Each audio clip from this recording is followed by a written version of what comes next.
मान्यता है कि जब वर्तमान श्री बद्री विशाल श्रद्धालुओं की पहुंच से बाहर हो जाएगा, तब भगवान बद्री श्री भविष्य बद्री में पुनः प्रकट होंगे। जोशीमठ समुद्र तल से लगभग 1890 मीटर की ऊंचाई पर स्थित है। श्री नरसिंह जी का मंदिर यहाँ सबसे प्रतिष्ठित है। यहाँ भगवान मुक्तिदाता बद्री नरसिंह बद्री के नाम से विख्यात होकर निवास करते हैं। नरसिंह भगवान का यह तीर्थ संपूर्ण कामना देने वाला तीर्थ है। इस तीर्थ के समान विष्णु जी को अन्य तीर्थ प्यारा नहीं है। श्री नरसिंह जी की मूर्ति का एक हाथ बहुत पतला है।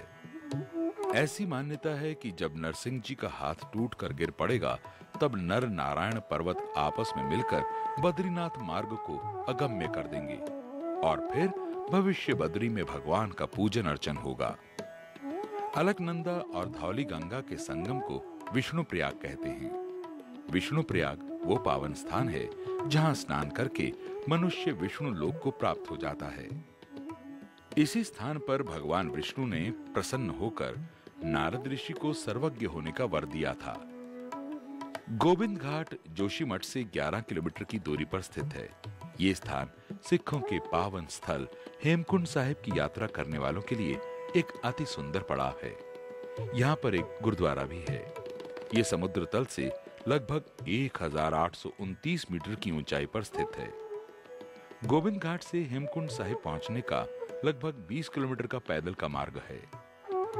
हेमकुंड साहिब में सिख धर्म के दशम गुरु गोविंद सिंह जी ने पूर्व जन्म में सप्त श्रृंग अर्थात 7 चोटियों वाले पर्वत पर महाकाल की तपस्या की थी। हेमकुंड साहिब समुद्र तल से लगभग 4329 मीटर की ऊंचाई पर स्थित है।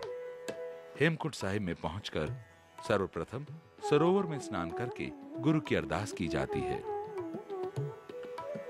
पांडुकेश्वर अलकनंदा के पावन तट पर बसा है। मुनि के शाप के कारण मृग रूप धारण करके पांडु ने यहाँ तपस्या की थी, जिससे इस स्थान का नाम पांडुकेश्वर पड़ा, जिन्हें योग बद्री या ध्यान बद्री भी कहते हैं। योग बद्री मंदिर अति प्राचीन है। इसे पांडवों द्वारा बनवाया गया था। बद्रीनाथ के कपाट बंद होने पर भगवान की उद्धव मूर्ति पांडुकेश्वर आ जाती है और 6 महीने उसकी यहीं पूजा होती है।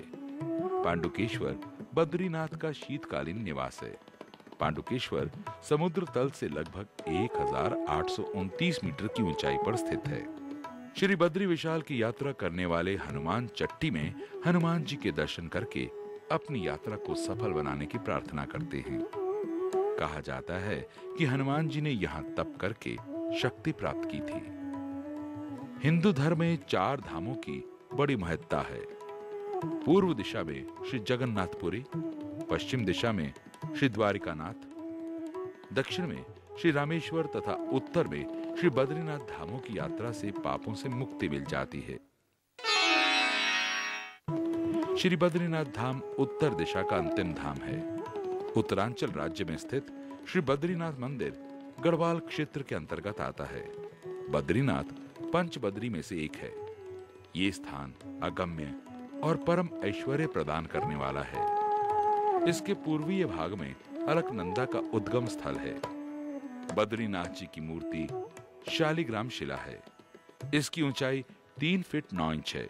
ये मूर्ति बहुमूल्य वस्त्र और आभूषणों से सुसज्जित रहती है।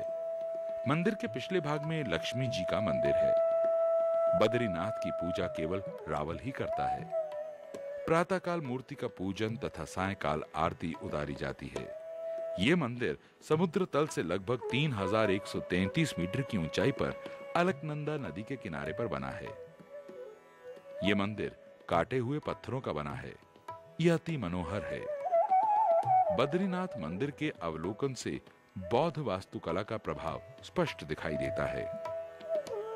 प्राचीन काल में यह स्थान बेर के सघन वृक्षों से आच्छादित था और इसे बद्री वन के नाम से जाना जाता था। भक्ति पूर्वक बद्री विशाल की यात्रा करने वाला मनुष्य हजारों ब्रह्मज्ञानियों से श्रेष्ठ है। श्री बद्रीनाथ धाम में संपूर्ण तीर्थ नित्य विद्यमान रहते हैं। इस विशाल तीर्थ में मनुष्य को धर्म, अर्थ, काम और मोक्ष बिना परिश्रम के ही मिल जाते हैं। बद्रीनाथ क्षेत्र को नारदीय क्षेत्र भी कहा जाता है। यह तीर्थ धन, यश और आयु को बढ़ाने वाला महापवित्र तीर्थ है। बद्रीनाथ के पावन तीर्थ पर मनुष्य भ्रमत्य से मुक्त हो जाता है। ये पावन तीर्थ मुक्तिदायक महाक्षेत्र है। यहाँ गंधर्व सहित देवगण, व्रतधारी मुनिगण और महात्मा लोग संसार से मुक्ति पाठों के लिए तपस्या करते हैं। यहाँ पापों का नाश करने वाले अनंत तीर्थ हैं। इस तीर्थ का दर्शन पुण्यदायक और पवित्र वैभव से युक्त है। बद्रीनाथ के मंदिर को प्रणाम करने वाले मुनीश्वरों द्वारा पूजित होता हुआ विष्णुपुर में निवास करता है। उसके सभी मनोरथ पूर्ण हो जाते हैं। बद्रीनाथ के कपाट अक्षय तृतीया वैशाख शुक्ल से कार्तिक तक खुले रहते हैं। कार्तिक के अंत अथवा मार्गशीर्ष के आरंभ में बद्रीनाथ मंदिर के कपाट बंद हो जाते हैं। श्री बद्रीनाथ मंदिर के नीचे ही तप्त कुंड है, जिसमें अनेक यात्री स्नान करके अपनी श्रद्धा की ऊंचाई को बुलंदी प्रदान करते हैं। तप्त कुंड के जल के दर्शन मात्र से मनुष्य पापों के समूह से छूट जाता है। इस कुंड में स्नान से थकान ही दूर नहीं होती, बल्कि अनेक बीमारियों का उपचार स्वयं हो जाता है। इस कुंड की तली में जल स्रोत है, जिससे इसमें पानी आता है। तप्त कुंड का जल बड़ा ही सुखद प्रतीत होता है। इस जल में गंधक का अंश होता है, इसलिए ये पीने योग्य नहीं होता। अलकनंदा के कूल पर एक शिला है, जिसे ब्रह्म कपाल कहते हैं। इस शिला पर अनेक यात्री अपने पितरों को पिंड देते हैं, श्राद्ध करते हैं। ब्रह्म कपाल तीर्थ के नीचे ही ब्रह्म कुंड है। यहाँ ब्रह्मा जी ने तप किया था। नारद शिला, वाराह शिला, नरसिंह शिला, गरुड़ शिला और मार्कंडेय नामक पंच शिलाएं तप्त कुंड के ऊपर हैं। श्री कृष्ण जन्माष्टमी पर श्री बद्री नारायण जी की यात्रा विष्णु भक्ति देने वाली होती है। बद्रीनाथ से लगभग 5 किलोमीटर की दूरी पर मणिभद्रपुर अर्थात माणा गांव स्थित है। माणा गांव इंडो मंगोलियन जाति द्वारा बसाया गया गांव है। ये गांव भारत तिब्बत सीमा पर बसा भारत का अंतिम गांव है। ये स्थान ऊनी कपड़ों के कुटीर उद्योग के रूप में विकसित है। ये गांव समुद्र तल से लगभग 7,274 मीटर की ऊंचाई पर बसा है। श्री बद्रीनाथ में पश्चिम की ओर एक ऊंचे टीले पर चरण पादुका के चिन्ह हैं। यहाँ स्थित व्यास गुफा में चारों वेदों के मंत्रों को एक साथ रखकर 4 भागों में बांटा गया था। कई पुराण भी यहाँ लिखे गए थे। माणा गांव के पास अलकनंदा में सरस्वती की धारा मिलती है। इसे केशव प्रयाग कहते हैं। अलकनंदा पर एक शिला है जो पुल का कार्य करती है। इस शिला को ही भीमशिला या भीम पुल कहते हैं।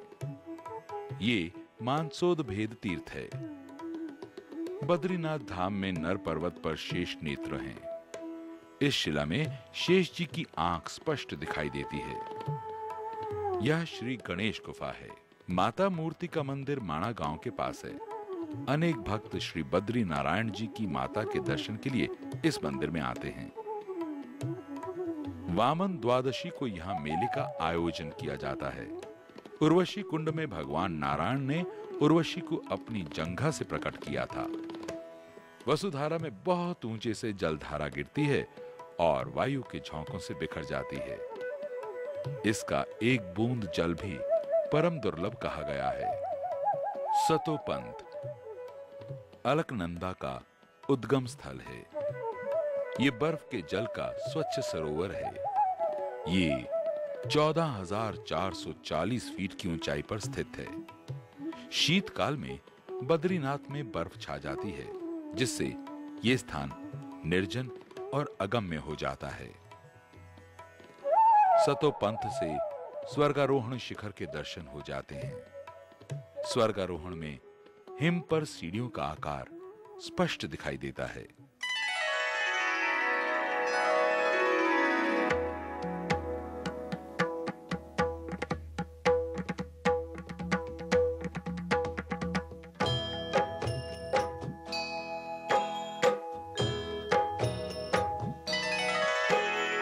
पवन मंद सुगंध शीतल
विश्वम्भरं श्रीबद्रीनाथ विश्वम्भरम् इन्द्रचन्द्रकुबेरधुनिकर धूपदीप प्रकाशितं सिद्धमुनिजनकरत जय जय बद्रीनाथ विश्वम्भरम् इन्द्रचन्द्रकुबेरदिनकर धूपदीप प्रकाशितं सिद्धमुनिजनकरत जय जय बद्रीनाथ विश्वम्भरं श्रीबद्रीनाथ विश्वम्भरम् पवनमन्दसुगन्धशीतल हेममन्दिरशोभितं निकटगङ्गा बहत निर्मल बद्रीनाथ विश्वम्भरम् पवनमन्दसुगन्धशीतल हेममन्दिरशोभितं निकटगङ्गा बहत निर्मल बद्रीनाथ विश्वम्भरं श्रीबद्रीनाथ विश्वम्भरम् यक्षकिन्नर करत कौतुक ज्ञानगन्धर्व प्रकाशितं श्रीलक्ष्मी कमलाचवर डोले बद्रीनाथ विश्वम्भरम् यक्षकिन्नर करत कौतुक ज्ञानगन्धर्व प्रकाशितं श्रीलक्ष्मी कमलाचवर डोले बद्रीनाथ विश्वम्भरं श्रीबद्रीनाथ विश्वम्भरम् कैलाश में एक देव निरंजन शैलशिखर महेश्वरं राजायुधिष्ठिर करत स्तुति श्री बद्रीनाथ विश्वम्भरम् कैलाश में एक देव निरंजन शैलशिखर महेश्वरं राजायुधिष्ठिर करत स्तुति श्री बद्रीनाथ विश्वम्भरं श्रीबद्रीनाथ विश्वम्भरम् श्री बद्री जी के पंचरत्न पढ़त पाप विनाशनम् कोटि तीर्थ प्रभूत पुण्य प्राप्यते फलदायकम् श्री बद्री जी के पंचरत्न पढ़त पाप विनाशनम् कोटि तीर्थ प्रभूत पुण्यं प्राप्यते फलदायकम् श्री बद्रीनाथ विश्वम्भरम् पवनमन्दसुगन्धशीतल हेममन्दिरशोभितं निकटगङ्गा बहत निर्मल बद्रीनाथ विश्वम्भरम् पवनमन्दसुगन्धशीतल हेममन्दिरशोभितं निकटगङ्गा बहत निर्मल बद्रीनाथ विश्वम्भरं श्रीबद्रीनाथ विश्वम्भरं श्रीबद्रीनाथ विश्वम्भरं श्रीबद्रीनाथ